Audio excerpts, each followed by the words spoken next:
आज मैं आप सबके सामने हाल ही में हुई एक महत्वपूर्ण विमानन घटना पर बात करने के लिए उपस्थित हुआ हूं। ये घटना हमें बताती है कि कैसे आपातकालीन स्थिति में सूझबूझ और सही प्रक्रिया अपनाकर एक बड़े संकट को टाला जा सकता है।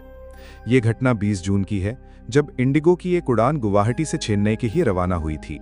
सब कुछ सामान्य था, लेकिन जब विमान चेन्नई हवाई अड्डे के पास पहुंचा तो उसे एक अप्रत्याशित चुनौती का सामना करना पड़ा। चेन्नई हवाई अड्डे पर भारी ट्रैफिक और कंजेशन के कारण विमान को उतरने की अनुमति के लिए लंबा इंतजार करना पड़ रहा था।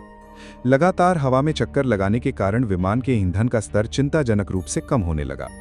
इस गंभीर स्थिति को भांपते हुए पायलट ने बिना कोई देरी किए एक साहसिक और सही निर्णय लिया और फ्यूल मे डे की घोषणा कर दी।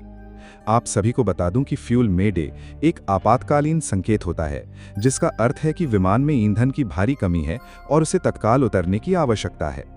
इस घोषणा के तुरंत बाद विमान को निकटतम हवाई अड्डे यानी बेंगलुरु के केम्पेगौड़ा अंतर्राष्ट्रीय हवाई अड्डे की ओर मोड़ दिया गया। विमान ने रात 8:11 पर बेंगलुरु में सफलतापूर्वक एक आपातकालीन लैंडिंग की।